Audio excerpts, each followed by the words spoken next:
Hi everyone, it's Graham again and welcome back to my channel. So today I am just here with a sort of end of year what I read and all that kind of jazz. I'm going off my Goodreads reading challenge for 2020, and that challenge was to read 100 books over the course of the year, and I did it. I'm so happy. I thought that obviously with the lockdowns and stuff that I would read more, but I don't know about you, but that really affected my concentration and how much I read. I didn't read nearly as much as I thought I would. When it was first announced that we were going into lockdown, I was not excited, that's the wrong word to use, but I thought, great, I don't have to go to work. I can read all of the books. And it just didn't happen like that. It didn't come to fruition the way that I thought it would. But I still read my 100 books, which is the first time I've ever done that. I've always set myself a goal of reading 100 books. 2020 was the first time I'd done it on Goodreads. And yeah, I'm very chuffed to say that I actually read my 100 books. So let me go into my Goodreads. It's taking forever to load. So I read 100 books. I read 16,509 pages. My shortest book was 18 pages long, and that was Faber and Faber, A Year in Poetry 2019, which I didn't really enjoy. I didn't get. The longest book I read was 453 pages, and that was Girl, Woman, Other by Bernardine Evaristo, which I absolutely, thoroughly adored. It was just all kinds of fabulous. My average book length in 2020 was 165 pages. Okay. The most popular book that I read in 2020 was Becoming by Michelle Obama. 1,381,525 people have also shelved that book.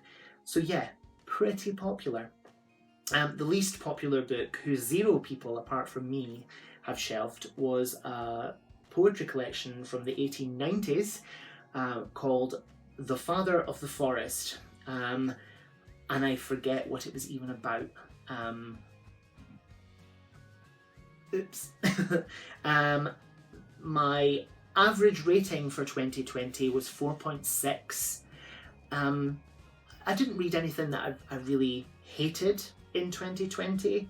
I enjoyed about 99% of what I read. It was a good reading year.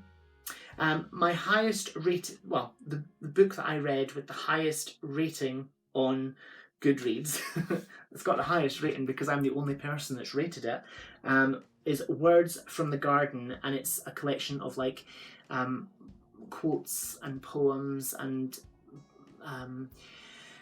paragraphs from famous books that talk about gardens, flowers, wildlife, the outdoors, and that was edited by Isabel Carlson, and it was lovely. My only regret about that book was that I didn't read it during the original lockdown, because I spent so much time in the garden during that time, and I think it would have added an extra sort of dimension, an extra depth to the book, because I was outside and the birds were singing, the sun was out, and it was just lovely. So yeah, if I was to read that again, I'd wait until it was nice enough to be sat outside in the garden with a G&T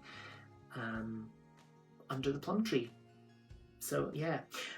My first review of the year is 6 words long, highly abridged, but with gorgeous illustrations. There isn't even a picture of what the book is. Let's have a look.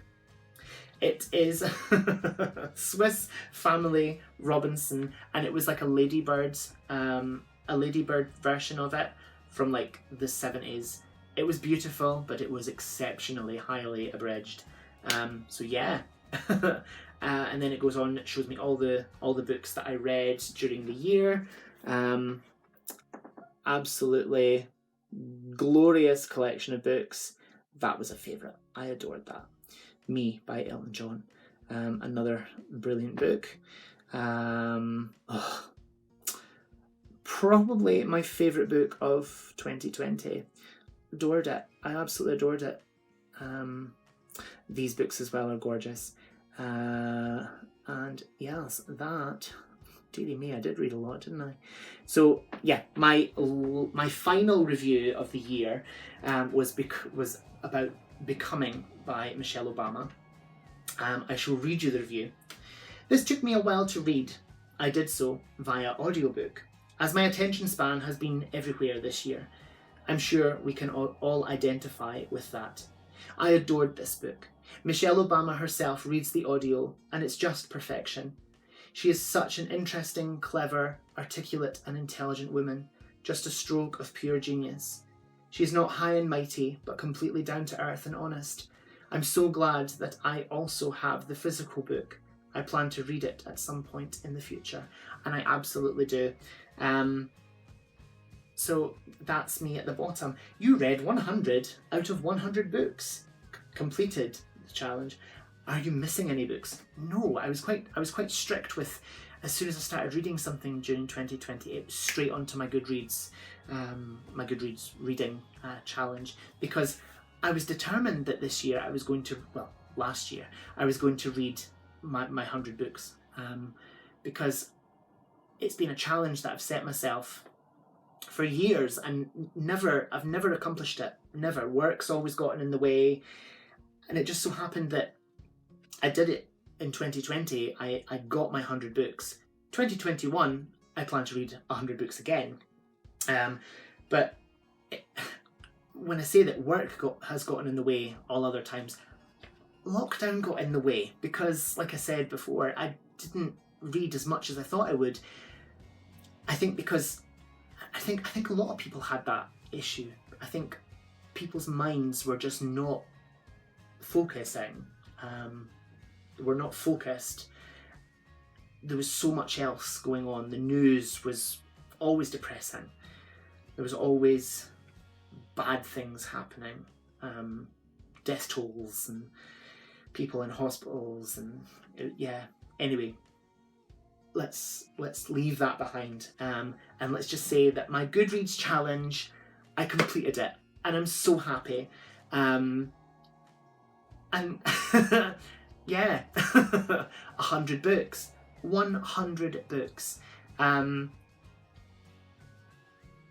proud of myself, and hopefully in 2021, my reading challenge, I can do the same and read 100 books again. I think 100 books is a healthy amount to go for. A lot of people tend to just do 52 books, obviously, because there's 52 weeks in the year. I tend to read a couple of books a week, so it's more doable for me, even though I've just said that I've never really managed it before until 2020. So yeah, anyway, let's see. I'm not going to be so strict with myself. I'm not going to sweat the small stuff. I'm not going to continue reading something if I don't like it. I will DNF, because life's too short to read crap books. Not that I read crap books that often, but I think we all kind of come across the occasional dud sometimes. But yeah. So anyway, before I start going off on tangents again and start talking absolute nonsense and boring the socks off you, I will let you get on with your day. Go read a couple of chapters of your book. Go do those dishes. Go have something to eat. Make yourself a cup of tea. And I'll see you again soon for another video. But yeah, thank you so much for watching. Whatever you're doing, I hope you have so much fun doing it. Whatever you're reading, I hope you love it. Stay fabulous, be amazing, be yourself, stay safe, and I'll see you again soon for another video. Bye bye.